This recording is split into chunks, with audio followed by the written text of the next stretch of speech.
नमो नमः। सुप्रभातम। केंद्रीय विद्यालय जबलपुर संभाग के सभी अधिकारियों, अध्यापकों, छात्रों को मेरा नमस्कार। आज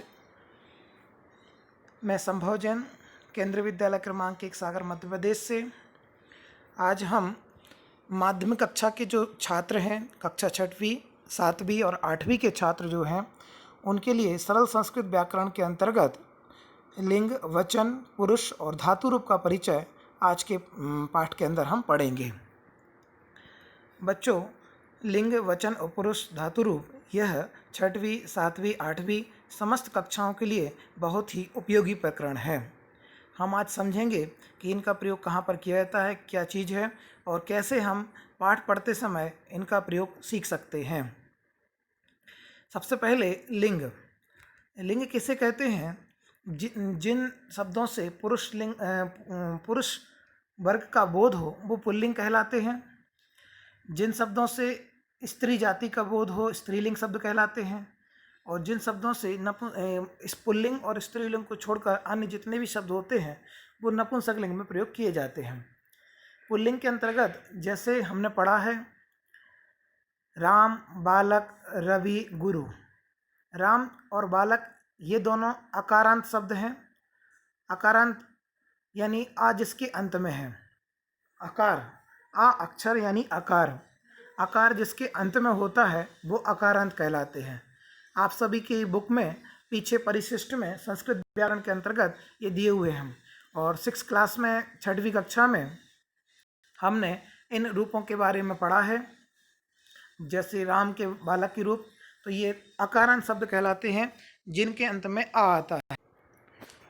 जैसे बालक, बालक के अंत में आ, लघु आ आता है, इसलिए अकारांत हो गया। रवि शब्द पुल्लिंग है किंतु इकारांत, ई जिनके अंत में आता है इकारांत। उसी प्रकार गुरु भी उकारांत, भानु भी उकारांत। इस तरह से ये पुल्लिंग शब्द कहलाते हैं। हर एक जाति का एक एक पुल्लिंग शब्द हमने यहाँ पर लिया है। अब आते हैं स्त्रीलिंग पर। स्त्रीलिंग जो शब्द हैं जैसे बालिका, मति, नदी, धेनु। बालिका आकारांत शब्द है। आकारांत शब्द आने की जिनके अंत में आ यानी आकार आता है, आकार जिनके अंत में है वो कहलाते हैं आकारांत। मति यानी इकारांत, इकारांत शब्द है। मति इकारांत है। नदी इकारांत शब्द है। और धेनु उकारांत स्त्रीलिंग शब्द है। ये स्त्रीलिंग शब्द हैं। इनसे हमें स्त्रीत्व का बोध होता है और ये स्त्रीलिंग में शब्द चलते हैं। अब आते हैं नपुंसकलिंग। स्त्रीलिंग, पुल्लिंग और स्त्रीलिंग को छोड़कर अन्य जितने भी शब्द हैं वो सब नपुंसकलिंग में प्रयोग किए जाते हैं। जैसे ग्रहम, बारी, बारी यानी जल, मधु, ये सभी शब्द नपुंसकलिंग में आते हैं।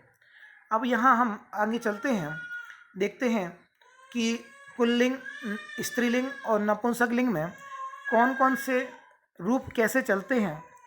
6 क्लास में हमने कक्षा 6वीं में पाठ 1, 2 और 3 में पुल्लिंग, स्त्रीलिंग और नपुंसकलिंग शब्दों के बारे में ही परिचय प्राप्त किया है। यहाँ पर चार्ट में आपको दिखाई दे रहा है, पुल्लिंग के नीचे लिखा हुआ है एसह, एतौ, एते, सह, तौ, ते। अब यहाँ पर ये जो शब्द हैं ये पुल्लिंग सर्वनाम शब्द हैं। पुल्लिंग सर्वनाम शब्द अर्थात यह है पुल्लिंग संज्ञा शब्दों की जगह पर या उनके साथ प्रयोग किए जाते हैं। सर्वनाम किसे कहते हैं? जो शब्द संज्ञा की जगह पर प्रयोग किए जाते हैं वो सर्वनाम कहलाते हैं। जैसे एसाहा, एसाहा का अर्थ है यह, एतौ का अर्थ है ये दोनों और एते का अर्थ है ये सभी। तो ये समीपवर्ती सर्वनाम शब्द हैं। जैसे एसाहा बालका, यह बालक, एतौ बालकौ, ये दोनों बालक, एते बालकः, ये सभी बालक। उसी प्रकार जब हमें किसी दूरवर्ती पुल्लिंग सर्वनाम का प्रयोग करना हो तो हम प्रयोग करेंगे सह, तौ, ते। एक वचन में सह, द्विवचन में तौ और बहुवचन में ते। जैसे सह बालकाः, तौ बालकौ, ते बालकाः। इस तरीके से सह शिक्षकाः, तौ शिक्षकौ, ते शिक्षकाः। तो इस तरीके से हमें पुल्लिंग के सर्वनाम समीपवर्ती और दूरवर्ती अच्छी तरह से याद हो जाने चाहिए। अब नीचे राम, रवि और गुरु ये सब पुल्लिंग के शब्द हैं। तो ये पुल्लिंग के अंतर्गत आने वाले संज्ञा पद हैं, और ये ऊपर जो लिखे हुए हैं ये सर्वनाम शब्द हैं। अब स्त्रीलिंग की ओर आते हैं। स्त्रीलिंग में एसा, एते, एताः, सा, ते, तः, ये सर्वनाम शब्द हो गए। इनका प्रयोग करते हैं। एसा का अर्थ होता है यह, ये एते का अर्थ है ये दोनों, और एतः का अर्थ है ये सभी। तथैव सा, ते, तः, सा माने वह, ते माने बे दोनों, और तः माने बे सभी, दूरवर्ती। तो आप प्रयोग करेंगे एसा बालिका अस्ति, एसा बालिका अस्ति, एते बालिके स्तः, एतः बालिकाः सन्ति। तो ये पुल्लिंग में, ये स्त्रीलिंग में समीपवर्ती सर्वनाम शब्द हैं। उसी प्रकार दूरवर्ती सर्वनाम शब्द कौन से हो गए? सा, ते, तः। सा घटिका, वो है घड़ी। सा घटिका अस्ति, ते घटिका, घटिके स्तः, वे दोनों घड़ियां हैं। तः घटिकाः सन्ति, वो सभी घड़ियां हैं। तो इस तरीके से हम स्त्रीलिंग में यहाँ पर हमने देखा कि स्त्रीलिंग का प्रयोग, सर्वनाम शब्दों का प्रयोग हमने यहाँ पर किया। उसी प्रकार नपुंसकलिंग में भी प्रयोग किया जाता है। एतत्, एते, एतानि, ये हो गए समीपवर्ती सर्वनाम शब्द नपुंसकलिंग के लिए। और तत्, ते, तानि, ये हैं दूरवर्ती नपुंसकलिंग सर्वनाम शब्द। प्रयोग देखिए, जैसे हम बोलना है यह पुस्तक, तो हम बोलेंगे एतत् पुस्तकम अस्ति, ये दोनों पुस्तकें हैं। एते पुस्तके स्तः, ये सभी पुस्तकें हैं। एतानि पुस्तकानि सन्ति। तथैव तत्, ते, तानि, तत् फलम अस्ति, ते फले स्तः, तानि फलानि सन्ति। तो इस तरीके से पुल्लिंग, स्त्रीलिंग और नपुंसकलिंग के ये सर्वनाम पद हैं। सर्वनाम पद में भी 3 आपके जो सर्वनाम पद हैं वो समीपवर्ती हैं और 3 दूरवर्ती हैं। इस तरीके से अगर हम वाक्य बनाना चाहें तो अपने 18 वाक्य यहाँ पर बन सकते हैं। 6 पुल्लिंग के, 6 स्त्रीलिंग के, 6 नपुंसकलिंग के। सभी विद्यार्थियों को मैं इस पाठ के पढ़ाने के अंतर्गत होमवर्क यही देना चाहूँगा कि आप ये 18 वाक्य अलग अलग संज्ञाओं का प्रयोग करके बनाइए। अब आते हैं नीचे, जो राम, रवि, गुरु, ये पुल्लिंग माने पुरुष बोध कराने वाले शब्द हैं। बालिका, मति, नदी, धेनु, ये स्त्रीलिंग वाले शब्द हैं। और फलम, बारी, मधु, ये नपुंसकलिंग वाले शब्द हैं। ठीक है, तो यहाँ हमने सीखा कि लिंग 3 प्रकार के होते हैं, पुल्लिंग, स्त्रीलिंग और नपुंसकलिंग। पुल्लिंग में कौन कौन से सर्वनाम प्रयोग होते हैं ये हमने यहाँ पर देखा। स्त्रीलिंग में कौन कौन से सर्वनाम प्रयोग होते हैं ये हमने यहाँ पर देखा। और नपुंसकलिंग में कौन कौन से सर्वनाम प्रयोग होते हैं ये हमने यहाँ पर देखा। इस तरीके से हमारे 18 वाक्य यहाँ पर बन सकते हैं। आगे चलते हैं। अब वो कैसे, जो नीचे शब्द दिए हुए हैं, कैसे वह वचनों में उनको डिवाइड करके देखते हैं। जो हमने यहाँ पर बालक शब्द पढ़ा, तब उनके रूप कैसे चलते हैं वो यहाँ पर बताए हैं। आप भी ऐसे ही कुछ अकारांत, कुछ आकारांत और कुछ जैसे नपुंसकलिंग वाले शब्द हैं, उनके जो शब्द रूप हैं उनका यहाँ पर अभ्यास कर सकते हैं। जैसे मैंने लिखा है यहाँ पर एक वचन, द्विवचन, बहुवचन। तो एक वचन में बालक शब्द जो अकारांत है, पुल्लिंग शब्द है, उसके रूप चलते हैं बालकः, बालकौ, बालकाः। तो इसका अर्थ हो गया एक बालक, 2 बालक और बहुत सारे बालक। अब मृग शब्द, मृग माने हिरण, तो इसका एक वचन बनता है मृगः, द्विवचन में मृगौ और बहुवचन में मृगाः। अब आते हैं बालिका। बालिका है आकारांत शब्द, बालिका, बालिके, बालिकाः। एक वचन, द्विवचन, बहुवचन में ये रूप चला। उसी प्रकार लता, आकारांत शब्द, स्त्रीलिंग है, लता, लते, लताः।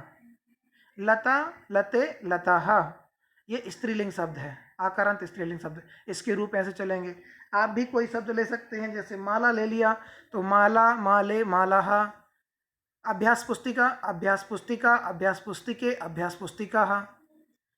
जो आपकी 6वीं क्लास की बुक में पाठ क्रमांक 2 में जो अभ्यास, जो शब्द दिए हुए हैं, उनका प्रैक्टिस यहाँ पर कर सकते हैं। अब नपुंसकलिंग शब्द 2 हैं, फलम, तो इसके रूप चलेंगे फलम, फले, फलानी। फलम, फले, फलानी। उसी प्रकार पुस्तक का पुस्तकम, पुस्तके, पुस्तकानि, एक वचन में पुस्तकम, द्विवचन में पुस्तके और बहुवचन में पुस्तकानि।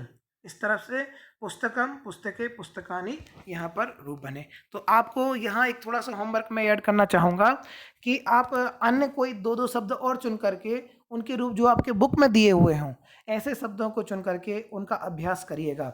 जैसे आपने शिक्षक शब्द ले लिया तो शिक्षकः, शिक्षकौ, शिक्षकाः। उसी प्रकार स्त्रीलिंग के दो ले लीजिए। उसी प्रकार नपुंसकलिंग के भी दो शब्द आप ले सकते हैं और यहाँ पर आपके नपुंसकलिंग के दो यहाँ पर बन जाएंगे।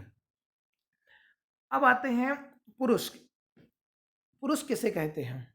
पुरुष का माने क्या चीज़ पुरुष है, कैसे माने कितने होते हैं, कहाँ पर प्रयोग होता है, ये चीज़ हमें समझने लायक। बहुत सारे बच्चे इसको नहीं समझ पाते हैं। तो यहाँ समझिए कि पर्सन, जिसको इंग्लिश में बोलते हैं पर्सन, संस्कृत में उसी को पुरुष बोलते हैं। बातचीत का संबंध तीन व्यक्तियों से होता है। जब भी कोई बातचीत होगी तो एक तो कहने वाला होगा, एक सुनने वाला होगा और तीसरा जिसके बारे में बात कही जा रही है। तो जो कहने वाला है वह उत्तम पुरुष कहलाता है, जो सुनने वाला है वह मध्यम पुरुष कहलाता है और जिसके बारे में कहा जा रहा है वह अन्य पुरुष कहलाता है। उसका दूसरा नाम प्रथम पुरुष भी है। तो प्रथम पुरुष, मध्यम पुरुष, उत्तम पुरुष। तो पुरुष कितने होते हैं? तीन। कौन कौन से?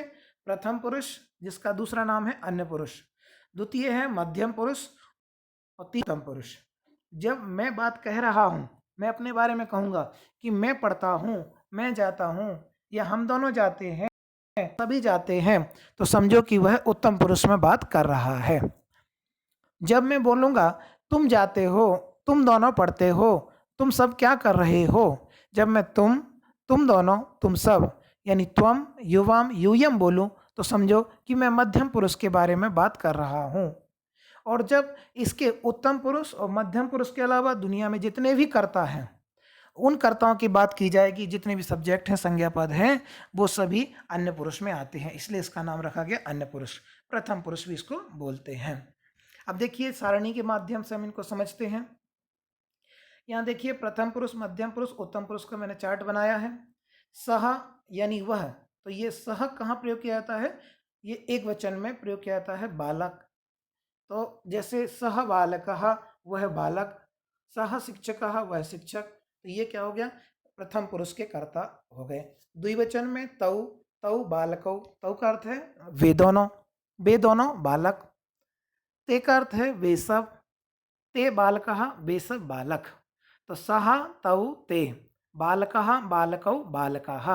इस तरीके से ये प्रथम पुरुष या अन्य पुरुष के कर्ता यहाँ पर हो गए। अब मध्यम पुरुष में कौन है? त्वम, युवाम, यूयम। त्वम, युवाम, यूयम। त्वम यानी तुम, युवाम यानी तुम दोनों और यूयम यानी तुम सब। तो त्वम, युवाम, यूयम। अब जो बात कह रहा है वो कहलाता है उत्तम पुरुष।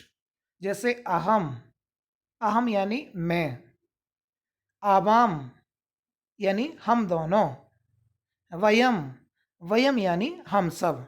इस तरीके से अहम, आवाम, वयम, मैं, हम दोनों, हम सब, ये उत्तम पुरुष के कर्ता हैं। तो उत्तम पुरुष के अहम, आवाम, वयम और मध्यम पुरुष के त्वम, युवाम, यूयम, इन 6 कर्ताओं को छोड़ करके अन्य जितने भी कर्ता हैं वो सब अन्य पुरुष में आएंगे, प्रथम पुरुष में आएंगे। तो इस तरीके से हमने यहाँ पर समझा कि अन्य पुरुष के कौन कौन, मध्यम पुरुष कौन है, उत्तम पुरुष कौन है। उम्मीद है कि आपको ये पुरुष के बारे में समझ में आया होगा। अब देखते हैं इनका जो इनके पीछे जो लगने वाली क्रिया है वो किस तरीके से प्रयोग की जाती है, वो अगले उसमें चलते हैं। देखिए यहाँ पर अन्य पुरुष में सह बालकः, तो अब यहाँ पर हमने क्रिया का भी प्रयोग साथ में किया है, क्रिया का प्रयोग किया है। क्रिया देखिए यहाँ पर सह बालकः पठति, तो एक वचन अन्य पुरुष के जितने भी कर्ता होंगे उन सभी क्रियाओं के अंत में ती आएगा। अन्य पुरुष के जितने भी द्विवचन कर्ता होंगे जैसे तौ बालकौ पठतः, तो उनके अंत में तः आएगा, पठतः वर्तमान काल में। और जो बहुवचन के कर्ता होंगे वो बहुवचन के कर्ताओं में अंति आएगा, जैसे ते बालकः पठन्ति, बालकः पठति, बालकौ पठतः, बालकः पठन्ति। इस तरीके से सह तौ ते, सह बालकः पठति, तौ बालकौ पठतः ते बालकः पठन्ति। तो ये हमने यहाँ पर क्रिया का प्रयोग किया। अब यहाँ पर जैसे हम अभ्यास के लिए प्रयोग कर सकते हैं, जैसे बालिका पठति, बालिके पठतः, बालिकः पठन्ति। इस तरीके से हमने एक वचन द्विवचन स्त्रीलिंग का भी प्रयोग कर लिया। जैसे फलम पतति, फले पततः, फलानि पतन्ति, नपुंसकलिंग में भी प्रयोग कर लिया। तो अन्य पुरुष में सभी स्त्रीलिंग, पुल्लिंग और नपुंसकलिंग शब्दों का यहाँ पर करना सीखा। अब आते हैं हम मध्यम पुरुष की ओर। मध्यम पुरुष का कर्ता तो एक ही होगा, इसमें पुल्लिंग, स्त्रीलिंग और नपुंसकलिंग के अनुसार डिवाइड नहीं होता है। तुम यानी तुम होता है, तो त्वम पठसि, युवाम पठतः, यूयम पठत, यानी तुम पढ़ते हो, युवाम पठतः तुम दोनों पढ़ते हो, यूयम पठत तुम सब पढ़ते हो। उसी प्रकार उत्तम पुरुष, उत्तम पुरुष में अहम, अहम पठामि, अहम का अर्थ होता है मैं पढ़ता हूँ, अहम पठामि। आवाम पठावः, हम दोनों पढ़ते हैं, आवाम पठावः। वयम, हम सब, वयम पठामः, हम सब पढ़ते हैं, वयम पठामः, हम सब पढ़ते हैं। उत्तम पुरुष। तो इस तरीके से प्रथम पुरुष, मध्यम पुरुष और उत्तम पुरुष। अब हम आगे और चलते हैं, काल के बारे में चर्चा करते हैं।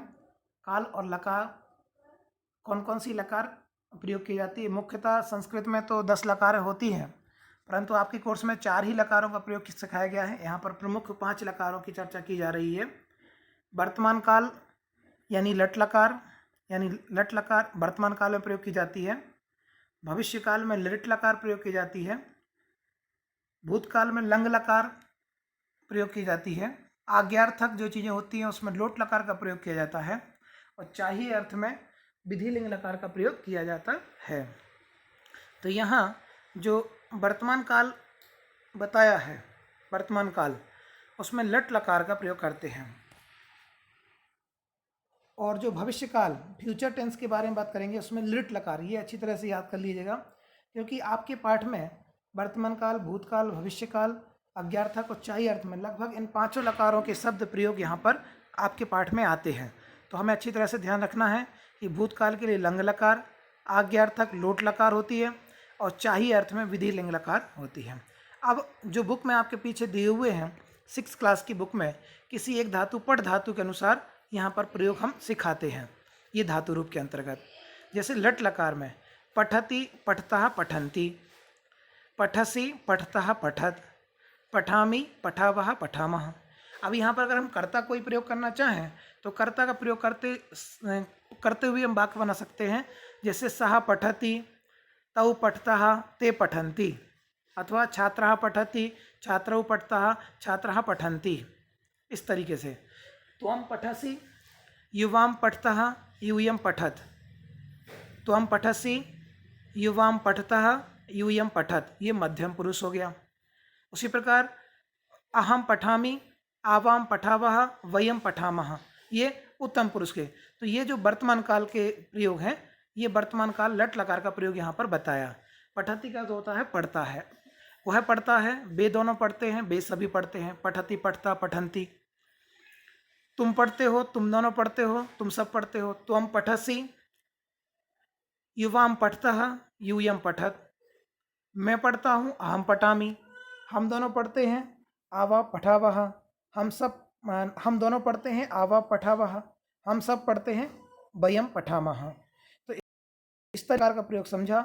आप तीतः अंति का प्रयोग करते हुए अन्य धातुओं का रूप भी यहाँ पर बना सकते हैं। जैसे चलति, चलतः, चलन्ति, गच्छति, गच्छतः, गच्छन्ति, गच्छसि, गच्छतः, गच्छत, गच्छामि, गच्छावः, गच्छामः। तो तीतः अंति, सीथः थ, आमि आमः, इसका प्रयोग करते हुए हम लट लकार के रूप बनाते हैं। अब आते हैं लिट लकार यानी भविष्यकाल। भविष्यकाल कर्ता वही रहेंगे, सात औते जो बताए हैं, किंतु यहाँ पर रूप हो जाएगा पठिष्यति, आधा सा और या यहाँ अंत में आ जाएगा। तो इसका अर्थ हो जाएगा पठिष्यति, पठिष्यतः, पठिष्यन्ति।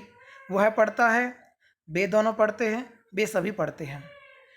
पठिष्यसि, पठिष्यतः, पठिष्यत।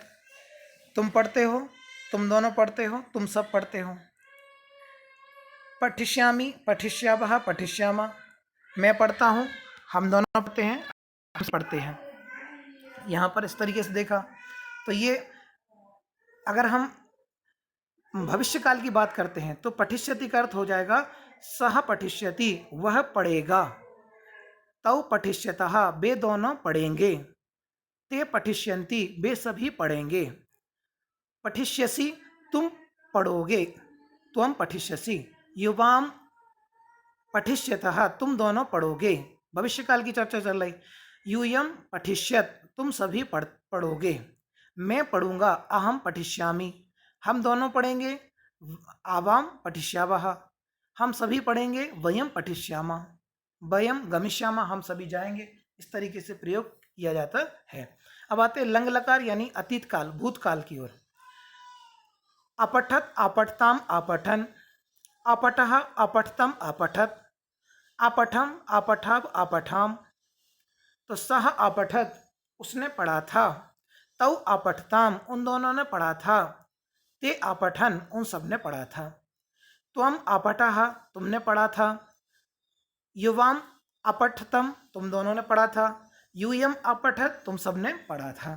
तथैव मैंने पढ़ा था। अहम अपठम, आवाम अपठव, हम दोनों ने पढ़ा था। वयम अपठाम, हम सब ने पढ़ा था। तो सात होते त्वम युवाम यूयम अहम आवाम वयम का प्रयोग बराबर रखना है। बस काल के अनुसार हम यहाँ पर लकार को चेंज करते जाते हैं तो शब्द चेंज होते जाते हैं। अब लोट लकार आज्ञार्थक, किसी को आज्ञा देनी हो तो कैसे? पठतु, पठताम, पठन्तु। पठ, पठतम, पठत। पठानी, पठावा, पठामः।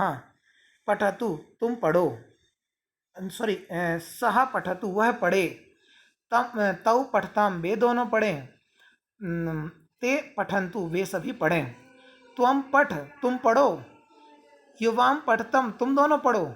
यूयम पठत, तुम सब पढ़ो। तथैव अहम पठानी, क्या मैं पढ़ूं? आवाम पठाव, हम दोनों पढ़ें। वयम पठाम, हम सब पढ़ें। इस तरीके से यहाँ पर हम धातु रूप का प्रयोग भी सीख सकते हैं। नीचे दिए हुए जैसे हस, चल, खेल, खाद, पा, दृश्य, धाव, पत, भ्रम, लिख, इनके रूप हम अपने मन से लिख करके प्रैक्टिस कर सकते हैं, अभ्यास कर सकते हैं। जैसे हस धातु, हसति, हसता, हसंती, हससी, हसता, हसत, हसामी, हसावा, हसावा। इस तरीके से आज हमने यहाँ पर धातु रूप सीखा। तो आज हमारा जो प्रकरण था कि हम लिंग, पुरुष, वचन और धातु रूप के बारे में सामान्य परिचय प्राप्त करें, तो उम्मीद है कि आपको ये सारी चीज़ें समझ में आई होंगी। और जो मैंने होमवर्क दिया है वह अपनी कॉपी में होमवर्क करके बार बार पुनः पुनः अभ्यास करें। रोज़ इनको बार बार पढ़ने से ये चीज़ें हमें याद हो जाएंगी। नेक्स्ट कभी हम कारक परिचय लेकर के आएंगे और कारक परिचय के अंदर विभक्ति, कारक और उनके प्रयोग आपको सिखाने का प्रयास करेंगे। तब तक के लिए नमस्कार, धन्यवाद। आपका दिन मंगलमय हो। मैं अपनी वाणी से ही विराम लेता हूँ।